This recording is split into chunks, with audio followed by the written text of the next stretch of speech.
নমস্কার বন্ধুরা, আশা করছি তোমরা সবাই ভালো আছো এবং সুস্থ আছো।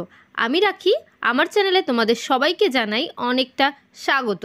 তো বন্ধুরা, প্রতিদিনের মতো আজও চলে এসেছি এমন কিছু গুরুত্বপূর্ণ টিপস নিয়ে, যেটা তোমাদের সংসারের অনেকটা ঝামেলার কাছ থেকে রেহাই দিয়ে দেবে এবং সংসারের কিছু ফালতু খরচা থেকেও অনেকপটা বাঁচিয়ে দেবে। তো দেখো বন্ধুরা, চলে এসেছি প্রথম টিপসে এখানে আছে একটা স্টিলের কসব্রাইট। তো এই ধরনের স্টিলের কসব্রাইট দিয়ে আমরা প্রতিনিয়ত বাসনপত্র মাজি, কড়া বিশেষ করে মাজা হয় স্টিলের কসব্রাইট দিয়ে। তো দেখবে এই যে কসব্রাইটগুলো, স্টিলের কসব্রাইটের মধ্যে দেখবে অনেক সময় খাবারের ছোট ছোট টুকরোগুলো আটকে থাকে। সেইগুলো না যতই আমরা জল দিয়ে পরিষ্কার করি না কেন, এই স্টিলের কসব্রাইটটা কিন্তু কোনোভাবেই সার্ফ সাবান দিয়ে জল দিয়ে পরিষ্কার করলেও পরিষ্কার হতে চায় না। এর মধ্যে নোংরা কণাগুলো আটকে থাকে, তার জন্য অনেকটা ব্যাকটেরিয়া জন্ম নিতে পারে এর মধ্যে। সেই ব্যাকটেরিয়াজাত কসব্রাইটটা দিয়ে যখন বাসনপত্র আবারও মাজবো, তখন আমাদের বাসনপত্রের মধ্যে জীবাণু ছড়িয়ে যেতে পারে। এইবার এই যে সমস্যার মধ্যে আমরা পড়ি, সেই সমস্যা থেকে রেহাই পাওয়ার জন্য একটা ছোট্ট টিপস তোমরা অ্যাপ্লাই করতে পারো। তাহলে এই যে কসব্রাইটের মধ্যে কোনো ব্যাকটেরিয়াও জন্মাবে না, কোনো নোংরা হবে না। আমরা যখন বাসনপত্র মাজবো খুব ভালোভাবেই মাজতে পারবো। দেখো বন্ধুরা, তার জন্য রান্নাঘরে চলে এসেছি।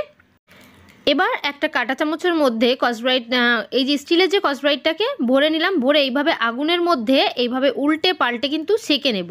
এইভাবে যদি আগুনের মধ্যে একটু ছেঁকে নিই, তাহলে কি হবে, এর মধ্যে যে খাবারের টুকরোগুলো আটকে আছে, যেগুলো জল দিয়ে ধুলেও পরিষ্কার হচ্ছে না, সেই সমস্ত খাবারের কণাগুলো কিন্তু পুড়ে যাবে। পুড়ে গিয়ে এবার এইভাবে কিন্তু কিছুক্ষণ, মানে কয়েক সেকেন্ড মতো তোমরা একটু আগুনের পরে রাখবে। লাল লাল হয়ে যাচ্ছে, ভয় পাওয়ার কোনো ব্যাপার নেই, এটা কিন্তু ভালোই থাকবে। এটা দিয়ে নেক্সট টাইমে আমরা কিন্তু আবারও বাসনপত্র মাজতে পারবো। এইবার তোমাদের আমি দেখিয়ে দেবো কাজটা আমি কিভাবে করলাম আর কিভাবে পরিষ্কার করব। এইভাবে স্টিলের কসব্রাইটটা একটু রেখে দেবে। গরমটা যখন কমে যাবে, তখন নিচে একটা জায়গায় নামিয়ে নেবে। নামিয়ে কি করতে হবে, এর মধ্যে যে নোংরাগুলো ছিল, মানে খাবারের ছোট ছোট টুকরোগুলো ছিল, সেই খাবারের টুকরোগুলো কিন্তু অনেকটা পুড়ে গেছে। এবার পুড়ে গেলে এই পর্যায়ে আমরা কি করব, এই কসব্রাইটটাকে নিচেই রেখে এরপরে আমরা কাঁটা চামচ দিয়ে একটা ঠুকঠুক করে আঘাত করব। এইভাবে ছোট্ট ছোট্ট একটা বাড়ি যদি আমরা দিতে পারি, ছোট্ট ছোট্টভাবে এইভাবে আঘাত করলে দেখবে এর মধ্যে থেকে ছোট ছোট টুকরো কণা কিন্তু নিচের দিকে পড়ে যাচ্ছে। এইগুলো কিন্তু খাবারের ছোট ছোট কণা। তো এই খাবারের কণাগুলো বেরিয়ে যদি যায়, মাঝে মধ্যে কিন্তু এইভাবে আমাদের কসব্রাইটটা পরিষ্কার করে নিতে হবে। তাহলে বাসনপত্র মাজতে গেলে কোনো কিন্তু সমস্যার মধ্যে আমাদের পড়তে হবে না, কোনো জীবাণুও আমাদের বাসনপত্রের মধ্যে হবে না, আমাদের তার জন্য কোনো শরীর খারাপও করবে না। তো বন্ধুরা, আশা করছি এই টিপসটা তোমাদের অনেকটা কাজে আসবে, অনেকটা ভালো লেগেছে। চলে এলাম আরও একটা টিপস নিয়ে। তো বন্ধুরা, আমরা বাজার থেকে যখন শাক কিনে আনি, এইভাবে শাক আমি গতকাল কিনে এনেছিলাম। আনার পর দেখবে একটু নরম নরম হয়ে গেছে। এটা বাইরে রেখে দিয়েছিলাম, তবুও কিন্তু পাতাগুলো হালকা একটু শুকিয়ে গেছে। তো প্রথমে যেটা করবে, রাতের দিকে যদি সবজিটা কিনে আনো অথবা দুপুরে আনলে তোমরা এটা খাচ্ছ না সেই মুহূর্তে, তখন একটু জল ছিটিয়ে রেখে দেবে, তাহলে অনেকটা তাজা থাকবে। যে নেক্সট দিন তোমরা রান্না করছো, এমন পর্যায়ে একটু জল ছিটিয়ে রাখলেই দেখবে তাজা থাকবে। তা না রাখলে কিন্তু পাতাগুলো শুকিয়ে যাবে, তখন বাছতে পারা যায় না, পরিষ্কার করা যায় না, কাটা যায় না। আর যদি আমরা শাকগুলো এনে কিছুদিন বাদে রান্না করব, এমনও যদি হয়, তখন আমরা বাইরে রাখতে পারি না, রাখলে শুকিয়ে যাচ্ছে, ফ্রিজের মধ্যে রাখলে পাতাগুলো পচে যাচ্ছে। তো বন্ধুরা, শাকের এই যে একটা সমস্যা, শাক পাতা এনে আমরা রেখে খেতে পারছি না। কারণ অনেক সময় হয় বাজারে গিয়ে অল্প দামে অনেকটা সবজি পাওয়া যায়, মানে এই যে শাক পাতাগুলো পাওয়া যায়, তখন সেই পাতাগুলো কিন্তু পচতে শুরু করে দেয় বাড়ি এনে রাখলে। দেখবে যদি ফ্রিজের মধ্যেও রেখে দিচ্ছি ভালো রাখার জন্য, তখনও কিন্তু অনেকটা পচতে শুরু করে দেয়। তো তখন আমরা কি করব, এই ধরনের যে প্লাস্টিক ব্যাগগুলো আছে, প্লাস্টিক ব্যাগ এমনিতেই আসে আমাদের বাড়ি, সবজি যখনই কোনো কিছু কিনে আনি, তো এই ব্যাগগুলো নিয়ে নেবে। আর এই যে শাক পাতাগুলো, যে পাতাগুলো একটু শুকিয়ে গেছে, একটু পচে গেছে, যখন তোমরা রাখছো গুছিয়ে ফ্রিজে বেশ কিছুদিনের জন্য রেখে খাচ্ছ এই শাক পাতাগুলো, তখন একটু বেছে খুঁটে নেবে। এর মধ্যে পচা পাতা থাকলে সেগুলোকে কিন্তু বের করে ফেলতে হবে। একটু শুকিয়ে গেছে সেই সমস্ত পাতা বেছে খুঁটে এই যে শাকটাকে আমরা কি করব, এইভাবে ধরে আমরা প্লাস্টিকটার মধ্যে কিন্তু ভরে রেখে দেব। এইভাবে প্লাস্টিকের মধ্যে যদি করে রেখে আমরা ফ্রিজের মধ্যে রেখে দিই, তাহলেও কিন্তু আমাদের এই শাক পাতাগুলো বেশি দিন থাকবে না, পচে যাবে। তো তার জন্য কি করতে হবে বন্ধুরা, শুধুমাত্র প্লাস্টিকে রাখলে হবে না। প্লাস্টিকটাকে প্রথমে আমি এর মধ্যে রেখে দিলাম, রেখে দিয়ে মুখটাকে আটকে দিতে হবে। আর তার আগে এর মধ্যে যতটা হাওয়া ছিল সেই হাওয়াটা চেপে বের করে দিতে হবে। এবার হাওয়াটা চেপে বের করে দিলাম, মুখটা বেঁধেও দিয়েছি। বেঁধে দেওয়ার পর যে কোনো সুচালো একটা জিনিস, সে চাকু হোক আর কাঁটা চামচ হোক, যে কোনো জিনিস দিয়ে এই যে প্লাস্টিকটার গায়ে কিছুটা ছিদ্র করে দিতে হবে, কিছুটা পরিমাণ। তো এভাবে যদি হালকা একটু একটু করে একটা ছিদ্র করে দাও, তাহলে কি হবে, এই যে প্লাস্টিকের মধ্যে হাওয়া বাতাস খুব সহজেই কিন্তু আসা যাওয়া করতে পারবে। আর এর মধ্যে যে শাকটা থাকবে সেটাও কিন্তু টাটকা থাকবে ফ্রিজের মধ্যে রাখলেও। তো দেখতেই পাচ্ছ বন্ধুরা, আমি একটা চাকুর সাহায্যে কিন্তু ছোট ছোট ছিদ্র করে দিচ্ছি। তো এইভাবে ছোট ছোট ছিদ্র হয়ে গেলেই শাকগুলো কিন্তু অনেকটা সতেজ থাকবে, একটু নরম হয়ে যাবে না, আর পাতাগুলোও কিন্তু পচবে না। তার জন্য একটু ছিদ্র করতে হবে। সেটা কেন? হাওয়া বাতাস পাস হওয়ার জন্য। হাওয়া বাতাস পাস যদি হয় তাহলে দেখবে শাক পাতা অনেকটা ভালো থাকবে। যদি এইভাবে প্লাস্টিকে রেখে দিই, ছিদ্র না করি, সেক্ষেত্রে কিন্তু পচতে শুরু করে দেবে পাতাটা। তো বন্ধুরা, আশা করছি টিপসটা অনেকটাই ভালো লেগেছে। চলে এলাম আরও একটা টিপস নিয়ে। তো বন্ধুরা, এখানে নিয়ে নিয়েছি একটা অ্যালোভেরার পাতা। তো এই যে অ্যালোভেরার একটা পাতা নিয়ে কাজটা কি করব, অনেক সময় দেখব রান্নাবান্না করতে করতে আমাদের হাতটা অনেকটা পুড়ে যায়। এবার এই যে আঙুলটা পুড়ে যায়, হাতের যে কোনো জায়গা যখন পুড়ে যায়, পুড়ে গেলে সেই জায়গাটা ঠোসা পড়ে যায়, অনেকটা জ্বালা যন্ত্রণা করে। তখন আমরা কি করে সেই জ্বালা যন্ত্রণার হাত থেকে রেহাই পেতে পারি?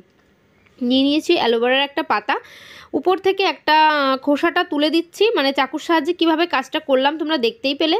এইবার এই যে অ্যালোভেরার যে জেলটা সেই পোড়া জায়গাটা, মানে যে ক্ষত জায়গাটা আমাদের হয়েছে, সেই জায়গাটায় কিন্তু এইভাবে একটু বুলিয়ে নেব। এইভাবে যদি আমরা একটু ঘষে নিতে পারি তাহলে দেখবে ওই যে ফোলা জায়গাটা, মানে যেখানে পুড়ে গেছে, সেই জায়গাটা জ্বালা যন্ত্রণা করবে না, নতুন করে খোসা উঠবে না, মানে ফুলে যাবে না, যে ছালাটা পড়ে যায় সেই ছালা উঠবে না। অনেক সমস্যা থেকে আমরা কিন্তু রেহাই পেয়ে যাব। আর বন্ধুরা, অনেক সময় দেখবে অ্যালোভেরা যাদের বাড়িতে নেই তাদের বাড়িতে কিন্তু প্রত্যেকটা বাড়িতে অ্যালোভেরা থাকবে এমন কোনো কথা নেই, কিন্তু আলু প্রত্যেকটা বাড়িতেই থাকে। সেই আলুটা তোমরা কেটে নিতে পারো। কেটে নিয়ে একটা চাকু অথবা কাঁটা চামচের সাহায্যে এইভাবে একটু কুপিয়ে নিতে হবে। এর মধ্যে একটু এইভাবে ছিদ্র করে নিলে তাহলে আলুর রসটা কিন্তু খুব ভালোভাবে বাইরে বেরিয়ে আসবে। এবারে যে আলুর রসটা বেরিয়ে আসলো, এবার এই যে আলুর অংশটা দিয়ে ঠিক আমাদের হাতের যে জায়গাটায়, আঙুলের যে জায়গাটায়, আমাদের শরীরের যে কোনো জায়গায় যখন পুড়ে যায়, সেই পোড়া জায়গায় এইভাবে আলুর রস একটু যদি এইভাবে ঘষে দিতে পারি তাহলে দেখবে যে পুড়ে গেলে যে প্রচণ্ড জ্বালা যন্ত্রণা করে, সেই জ্বালা যন্ত্রণা থেকে রেহাই পাবো। নতুন যে ঠোসাটা উঠে যায়, মানে ফুলে যায় সে জায়গাটা, সেই ঠোসাটা উঠবে না।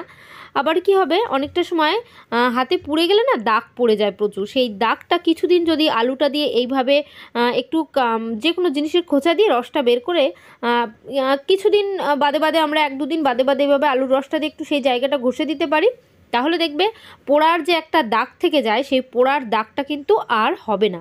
তো বন্ধুরা, আশা করছি পুড়ে গেলে, হাত পায়ে কোনো জায়গায় পুড়লে এই টিপসটা অ্যাপ্লাই করতে করলে তোমরা অনেকটাই উপকার পাবে। আশা করছি টিপসটা অনেকটাই ভালো লেগেছে। চলে এলাম আরও একটা টিপস নিয়ে। বন্ধুরা, আমরা মেয়েরা সাজগোজ করতে না খুব পছন্দ করি। সাজুগুজু করতে গিয়ে অনেক সময় দেখবে আমাদের টিকলিটা পরতে হয়। অনেক সময় বিয়ের যে কোণেগুলো হয়, সেই কোণেগুলোকে টিকলি পরাতে তো অবশ্যই হয়। এবার সমস্যাটা কোথায় হয়, যখন টিকলিটা পরা হয় কিন্তু এই টিকলিটা যখন চুলের মধ্যে সেট করে দিই, কখনো একটা জায়গায় দাঁড়িয়ে থাকে না, টিকলিটা একবার এদিক একবার ওদিক, একবার ওদিক একবার এদিক এরকম করতে থাকে, তখন অনেকটা অস্বস্তির মধ্যে পড়তে হয়। একটা জায়গায় যদি সেট না হয়ে থাকে তখন অনেকটা সমস্যা হয়। তো সেই সমস্যার মধ্যে যাতে না পড়তে হয় তার জন্য ছোট্ট একটা টিপস তোমরা অ্যাপ্লাই করতে পারো, করলেই তোমাদের এই সমস্যা থেকে তোমরা রেহাই পেয়ে যাবে। কাজটা কি করতে হবে, নিয়ে নেবে ডাবল টেপ। এইভাবে ডাবল টেপ নিয়ে একটু বেশি বড় করবে না, একদম ছোট্ট একটা টুকরো তোমরা কেটে নেবে। ছোট্ট একটা টুকরো যদি কেটে নিতে পারো, যেহেতু টিকলিটার মধ্যে তোমরা সেট করবে, এমনভাবে সেট করবে যেন বাইরে থেকে বেশি একটা দেখা না যায়, তাহলে তো এটা বোঝা যাবে, তখন ভালো লাগবে না। এই জন্য ঠিক এই যে মাথার এই জায়গাটায়, মানে টিকলির পেছন দিকটায় একটা যে কোনো কর্নারে তোমরা এরকম ছোট্ট একটা টুকরো কেটে লাগিয়ে দেবে।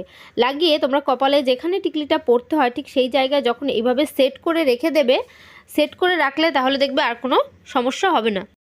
মানে এটা কপালের একটা জায়গা কিন্তু সেট হয়ে থাকবে এই ডাবল টেপটার জন্য।